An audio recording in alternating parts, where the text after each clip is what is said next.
Hello everyone, it's Cribini. Welcome to the channel. Hope everybody just having a splendid day and that you are in the best of health and that you're safe and sound. Today I'm coming with another inspirational message, and this one is entitled, God is a Jealous God.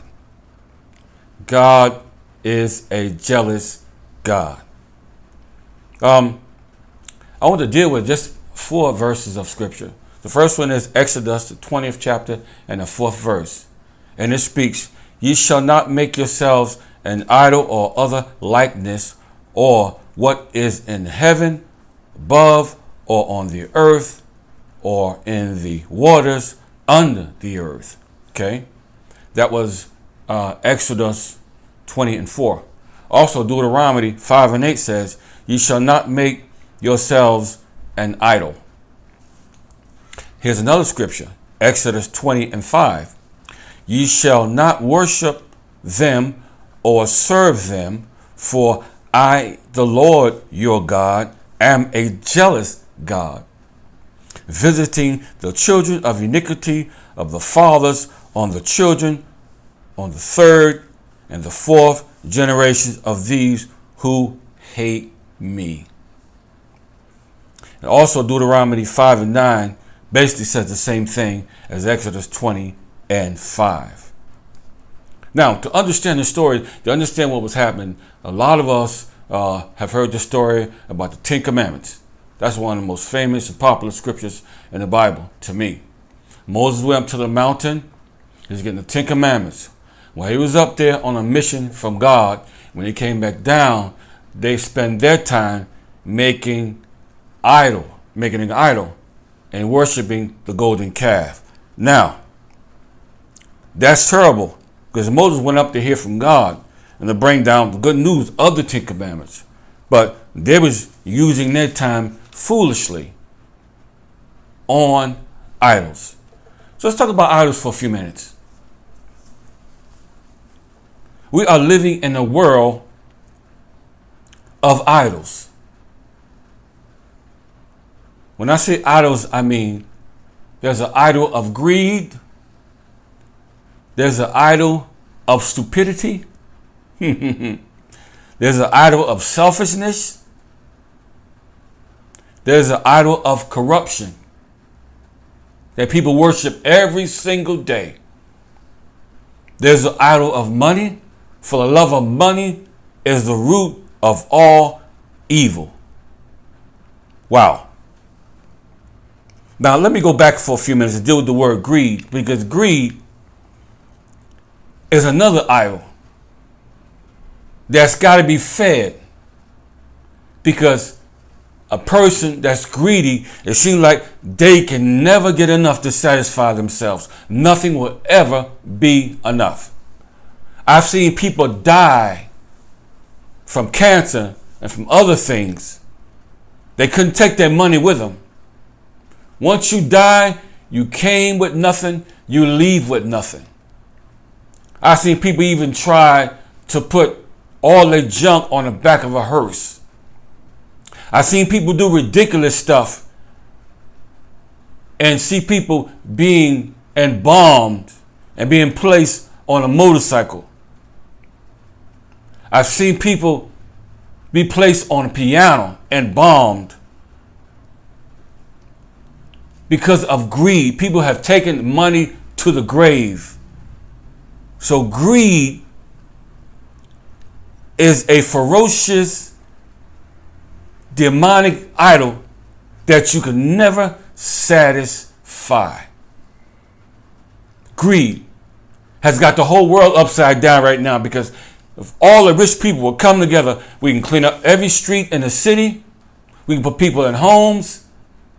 If they just share the wealth, all these professional football players, all these professional baseball players, all these professional basketball players, and so on, musicians, recording artists, if all of them would just give a little more than bathing in their greed, this world would be a much better place. So greed is a killer, and it's an idol.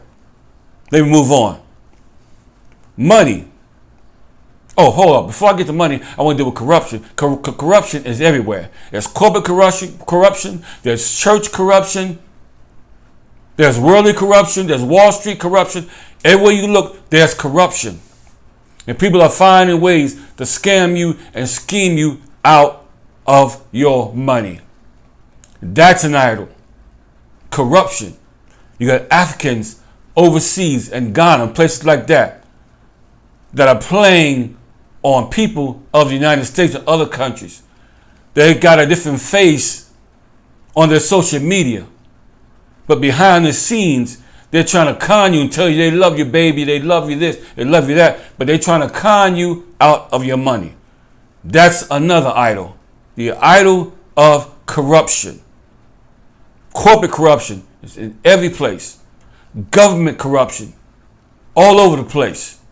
These people, these career politicians are in office forever just about. And we keep voting them into office and we wonder why we don't see any changes. Well, if you let the idol stay where it's at, it ain't going nowhere. People now are starting to realize that some of these idols and statues need to come down. These false prophets that are idols, that's got idols, they need to come down. So, the next point is money. For the love of money is the root of all evil. People will do the damnable things for a piece of money. Women will sell their bodies for some money. Dance on poles. Do anything. Porn industry is $1 billion industry. Some people idle their homes and their houses and their big mansions and their 15 and 20 rooms. You've seen it. I've seen it. From professional basketball players, from recording artists, from movie stars, so on, and so on. And God is simply saying, I don't want you to put these idols before me because I'm a jealous God. So basically what God is saying, I'm tired of you two-timing, being a two-time, because nobody that's in a serious relationship will want their mate to cheat on them.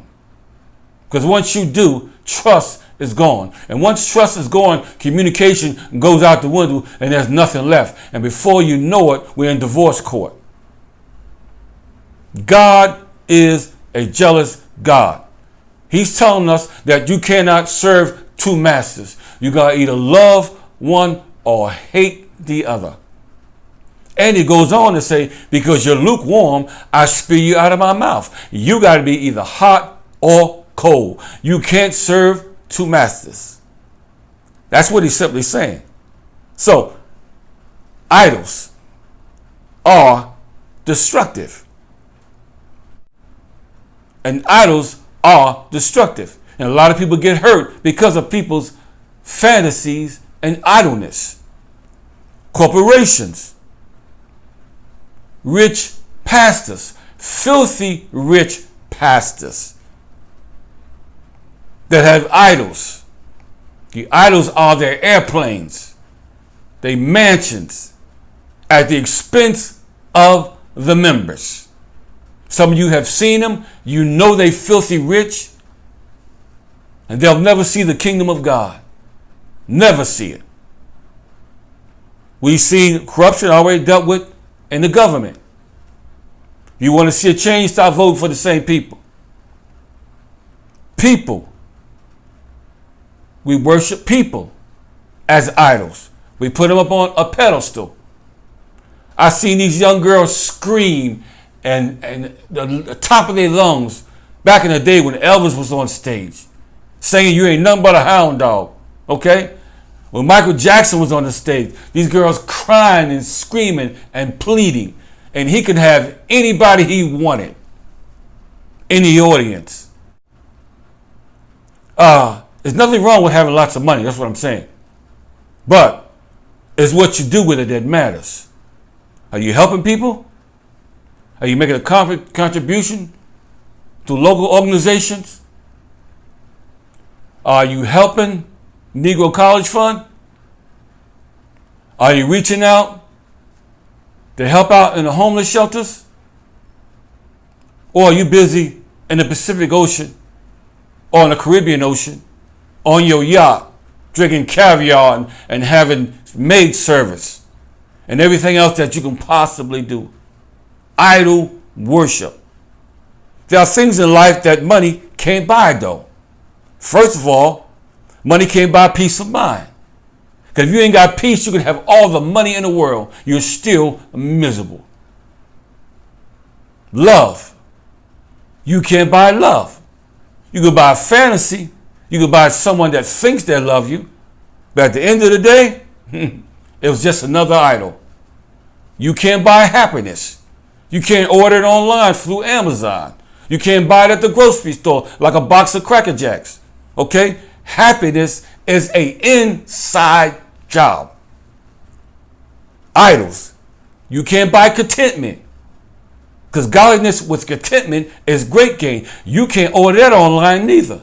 And all the money in the world can't get you contentment. Because we've seen people that's filthy rich that had committed suicide, jumping off of bridges, overdosing on drugs. Look at the history.